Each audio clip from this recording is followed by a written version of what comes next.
तो तेज प्रताप यादव जयचंदों का जिक्र करते हुए बहन रोहिणी आचार्य के समर्थन में खुलकर खड़े हो गए। जयचंदों के खिलाफ मोदी सरकार से कार्रवाई की मांग भी कर रहे हैं। तेज प्रताप यादव ने इनका जिक्र इससे पहले तब किया था जब खुद उन्हें पार्टी से निष्कासित कर दिया गया था। ऐसे में सवाल यही, आखिर ये जयचंद कौन हैं जो लालू परिवार में फूट डाल रहे हैं, परिवार में भाई बहन के बीच ऐसे विवाद को जन्म दे रहे हैं जो खुलकर अब सामने भी आ रहे हैं। ये रिपोर्ट देखिए। हमारी बेटी सिंगापुर में रहती है, उसने अपना किडनी दान दे दिया, जीवन दान दिया हमारी बेटी। मेरा कोई परिवार नहीं है, मेरा कोई परिवार नहीं है। वही लोग निकाला है हमको परिवार से, क्योंकि रिस्पॉन्सिबिलिटी लेना नहीं है उनको। गोद में खेले और जिस तरह की बात वो कर रही है वो बिल्कुल सही बात कर रही है, अपने जगह पे वो बिल्कुल सही।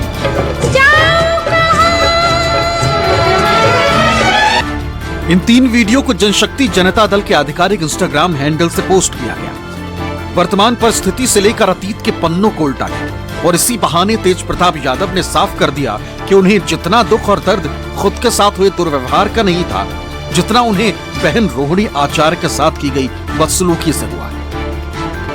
रोहिणी और तेज प्रताप दोनों मानते हैं कि इन हालात का जिम्मेदार कोई और नहीं बल्कि वो जयचंद है, जिन्होंने उनके भाई तेजस्वी यादव को अपने चंगुल में फंसाया हुआ है। वही आरजेडी के चाणक्य बनकर परिवार में फूट डालने में लगे। इन्हीं जयचंदों का जिक्र तेज प्रताप ने तब भी किया था जब उन्हें पार्टी से निष्कासित किया गया, लेकिन तब तेज प्रताप यादव ने किसी का नाम नहीं लिया। अब बहुत सारा लोग जो है आरएसएस माइंडेड और भाजपा माइंडेड सब जगह हर एक दल में घुसा हुआ रहता है। आपने हाल ही फिलहाल में न्यूज देखा होगा या अखबार के माध्यम से देखा होगा, कौन किसका कुर्सी हथियाना चाहता है। हम जयचंदों का नाम नहीं लेना चाहते हैं, मुर्दा का नाम लेंगे तो जिंदा हो जाएगा। तेज प्रताप यादव का यह बयान 20 सितंबर 2025 का है, मतलब बमुश्किल 2 महीने पुराना। तब तेज प्रताप ने जयचंद के तौर पर किसी का नाम नहीं लिया, लेकिन अब सोशल मीडिया पोस्ट में खुलकर 3 नाम का जिक्र किया। आखिर तेज प्रताप की नजर में ये जयचंद कौन है, एक एक कर सबकी कुंडली जान लीजिए। तेज प्रताप यादव ने इंस्टाग्राम पोस्ट में 3 नाम का जिक्र किया। संजय यादव, राज्यसभा सांसद आरजेडी, रमेश नेमत, चुनाव मैनेजर आरजेडी, प्रीतम यादव, निजी सचिव तेजस्वी यादव। रोहिणी आचार्य ने परिवार से नाता तोड़ लिया तो तेज प्रताप को घर और पार्टी से निकाल दिया गया। दोनों इसके लिए 3 लोगों को जिम्मेदार मान रहे। इनमें सबसे अहम संजय यादव हैं।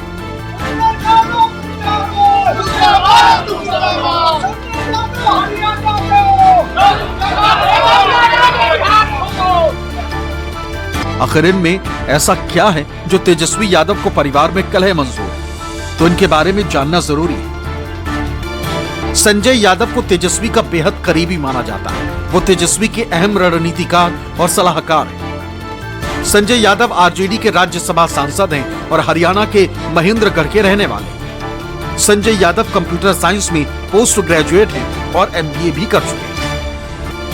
आरजेडी के अंदर खाने ये बात सामने आई है कि तेजस्वी और आरजेडी के बड़े चुनावी फैसले संजय यादव ही लेते हैं।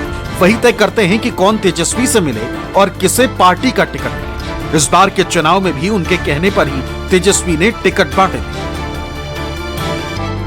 संजय यादव की लालू परिवार और आरजेडी में पैठ कितनी है, इसका अंदाजा इस बात से भी लगाया जा सकता है कि वो तेजस्वी के साथ हर जगह, हर मंच पर नजर आते हैं। चाहे चुनावी जनसभा हो या फिर इंडिया गठबंधन की बैठक, संजय यादव हमेशा तेजस्वी यादव के साथ ही खड़े दिखते हैं। बताया जाता है कि संजय और तेजस्वी की मुलाकात क्रिकेट खेलने के समय हुई और जब तेजस्वी डिप्टी सीएम बने थे तो संजय यादव उनसे जुड़ गए। कहा जाता है कि संजय यादव ने ही आरजेडी की इमेज को सुधारने में मदद की। सोशल मीडिया पेज बनाना, पार्टी की वेबसाइट, आईटी सेल तैयार करने में संजय यादव का रोल रहा है। यही वजह है कि संजय यादव पर तेजस्वी बेहद भरोसा करते हैं। मगर इस बार चुनाव में संजय यादव की रणनीति बुरी तरह फेल हो गई तो परिवार में रोहिणी आचार्य ने सवाल उठाया, जिससे कोहराम मच गया और अंजाम दुनिया के सामने आ गया।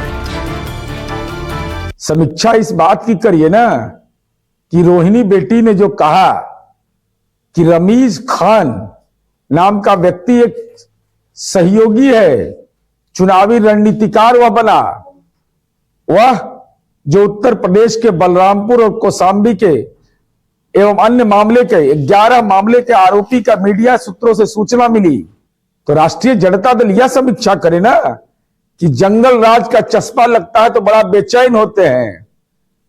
तो ये फतुहा मठ के महंत हैं, ये क्या है? ये गुंडा, मवाली, अपराधी, हिस्ट्री सीटर, विभिन्न मामले का आरोपी अगर रणनीतिकार आपका बन गया है। तेज प्रताप यादव जिन्हें दूसरा जयचंद बताते हैं वो रमीज नेमत है। आखिर ये रमीज नेमत कौन है, अब इनके बारे में भी जान लीजिए, क्योंकि इन्हीं के बहाने सत्ता पक्ष आरजेडी और तेजस्वी यादव पर वार पलटवार करता है। रमीज नेमत यूपी के बलरामपुर के रहने वाले हैं। उनके पिता का नाम नेमतुल्लाह खान है। वो जेल में बंद पूर्व सांसद रिजवान जहीर के दामाद हैं। रमीज पर साल 2022 में बलरामपुर की तुलसीपुर नगर पंचायत के चेयरमैन फिरोज पप्पू की गोली मारकर हत्या का आरोप। पुलिस ने रमीज नेमत को गिरफ्तार कर जेल भेजा था। फिलहाल रमीज नेमत इस वक्त जमानत पर बाहर है। रमीज नेमत पर यूपी में हत्या, गैंगस्टर एक्ट समेत कुल 12 मुकदमे दर्ज हैं। रमीज नेमत पिछले 2 साल से तेजस्वी यादव की टीम का एक प्रमुख हिस्सा रहे। वो आरजेडी का सोशल मीडिया और चुनाव प्रबंधन देखते हैं। इस बार तेजस्वी यादव के चुनावी वॉर रूम की जिम्मेदारी संभाल रहे थे। परिवारवादी पार्टियों में ऐसे दृश्य दिखते ही हैं, लेकिन मैं इतना जरूर कह सकता हूं कि तेजस्वी जी न परिवार को बांध सके, न गठबंधन का नेतृत्व सही तरीके से वो कर पाए, और शायद ये 2 बड़ी वजह थी। वो समझ नहीं पा रहे थे कि जनता में जो एक अपार जन समर्थन नीतीश कुमार जी और प्रधानमंत्री नरेंद्र मोदी जी की जोड़ी को मिल रहा है, उसका मुकाबला बिखरा हुआ परिवार या सामंजस्य के अभाव से जूझ रहा महागठबंधन कर पाएगा। इस बार के चुनाव में हार हुई तो रमीज नेमत पर भी सवाल उठे। परिवार में ही नहीं बल्कि बाहर भी संजय और रमीज को लेकर सवाल है। पूर्णिया के सांसद पप्पू यादव ने संजय यादव और रमीज पर हमला बोला है। किसी एक पॉलिटिकल एमपी के बेटे का पिया थे। संजय जी उस घर में कौन है कि संजय को प्रोटेक्ट कर रहा है? हु? रमीज कौन है? ये लोग कौन है? ये लोग बिहार के सामाजिक न्याय की ताकत को कमजोर करने के लिए किसके इशारे पर चल रहे हैं? कौन लोग हैं कि आरजेडी पूरे परिवार को तहस नहस किया है? तेज प्रताप जी को भी इन्हीं लोगों ने निकलवाया जबरदस्ती। तेज प्रताप ने बहन के साथ दुर्व्यवहार और परिवार में कलह के लिए जिस तीसरे शख्स को जयचंद कहकर संबोधित किया है वो प्रीतम यादव तेजस्वी यादव के निजी सचिव हैं, लेकिन तेज प्रताप का आरोप है कि इनका भी परिवार में दखल है। प्रीतम यादव बिहार प्रशासन सेवा के अधिकारी हैं। अगस्त 2022 में प्रीतम को तेजस्वी यादव का निजी सचिव बनाया गया। प्रीतम के पिता का नाम सुभाष चंद्र निराला है। वो बिहार के मुंगेर के रहने वाले हैं। दरअसल प्रीतम और नीट पेपर लीक कांड का मास्टरमाइंड सिकंदर प्रसाद यादविंदु आपस में रिश्तेदार हैं। यादविंदु ने कमरा बुक करवाने में प्रीतम से मदद मांगी। अब ऐसे में जब हालात लालू परिवार के विपरीत हुए और लालू परिवार पर हमला करने का सत्ता पक्ष को मौका भी मिल गया और ये विवाद हाल फिलहाल थमता हुआ दिखाई नहीं दे रहा है। पटना से अमिताभ ओझा और सौरभ कुमार के साथ ब्यूरो रिपोर्ट, न्यूज़ 24। तो लालू परिवार में कलह बढ़ती जा रही है और इसे लेकर सवाल उठने लगे हैं कि महागठबंधन की मजबूत कड़ी माने जाने वाले तेजस्वी यादव क्या परिवार को ही एकजुट नहीं रख पा रहे हैं? आखिर चुनाव में हार के बाद अचानक परिवार में ऐसा क्या हुआ कि बहन रोहिणी आचार्य को पार्टी और परिवार से अलग होना पड़ा? ये रिपोर्ट। रोहिणी आचार्य ने शनिवार को जब ये बयान दिया, उनकी आवाज में भारीपन था। उन्हें परिवार और पार्टी से अलग होने का दुख था। लेकिन ऐसी नौबत क्यों आई, इसके इनसाइड स्टोरी रोहिणी आचार्य के सोशल मीडिया पोस्ट और उनके बयान में ही छिपा, जिसकी शुरुआत हुई 15 नवंबर दोपहर करीब 3 बजे, जब रोहिणी आचार्य ने सोशल मीडिया पोस्ट किया जिसमें उन्होंने लिखा, मैं राजनीति छोड़ रही हूँ और परिवार से नाता तोड़ रही हूँ। जैसा कि संजय यादव और रमीज ने मुझसे करने को कहा था, मैं सारा दोष अपने ऊपर लेती हूँ। रोहिणी आचार्य के इस पोस्ट से बिहार में सियासी माहौल गर्मा गया। लालू परिवार सवालों के घेरे में आ गया। रोहिणी आचार्य ने संजय और रमीज दो नाम लिए, जिससे कयास और सियासी बयानबाजी ने जोर पकड़ लिया। लालू परिवार मामले को सुलझा पाता उससे पहले ही रोहिणी आचार्य ने लालू का घर छोड़ दिया और एयरपोर्ट पहुंच गए। आरोप लगाया कि उनके साथ गाली गलौज की गई, उन पर चप्पल उठाकर फेंकी गई, क्योंकि उन्होंने तेजस्वी के सलाहकार संजय और रमीज पर सवाल उठाए। अब जब संजय और रमीज इन लोग का नाम लीजिए तो आपको घर से निकाल दिया जाएगा, आपको बदनाम किया जाएगा, आपको गाली दिलवाया जाएगा, आपके ऊपर चप्पल उठा करके मारा जाएगा। रोहिणी आचार्य के इस बयान ने मानो तूफान ला दिया। लालू परिवार पर सवाल उठने लगे कि जिस बेटी ने अपनी जान की परवाह किए बिना पिता को किडनी दान दी, उसके साथ ऐसा सलूक क्यों?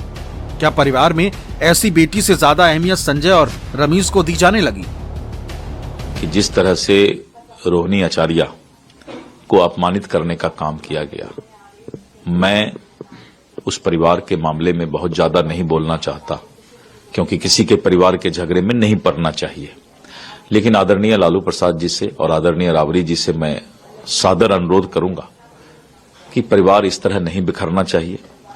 जिस रोहिणी आचार्य ने किडनी देकर लालू जी की जिंदगी बचाई और आज उसको ये दिन देखना पड़े, ये उचित नहीं है। इसको जरूर लालू जी को, राबड़ी जी को ध्यान देना चाहिए। जिस प्रकार से लालू जी ने पूरे परिवार को ही राजनीति में ले आए, ये उसका दुष्परिणाम है। और मैं कह सकता हूं कि तेजस्वी यादव का जो स्वभाव बना एक छत्र राज करने का, वो परिवार को ही नहीं समेट पाए, परिवार में ही इतने अलोकप्रिय हो गए, तो आप कैसे उम्मीद करते हैं कि वो समाज के दृष्टि से या पार्टी में चीजों को आगे बढ़ा पाएंगे? और कहीं न कहीं जो संजय और रमीज जैसे व्यक्ति पूरे कब्जा किए हुए हैं पार्टी और परिवार को, तो कहीं न कहीं उसका ये प्रकटीकरण है। और अब तो तेजस्वी यादव को सामने से आके जवाब देना चाहिए। रोहिणी आचार्य का कहना था कि अगर संजय यादव आरजेडी के चाणक्य बने हुए थे तो पार्टी की करारी शिकस्त पर सवाल भी उन्हीं से पूछा जाना चाहिए। और जब उन्होंने ऐसा किया तो न सिर्फ उनके साथ दुर्व्यवहार किया, बल्कि चप्पल भी फेंकी गई और फिर यहीं से विवाद बढ़ता चला गया। Bureau report, news 24।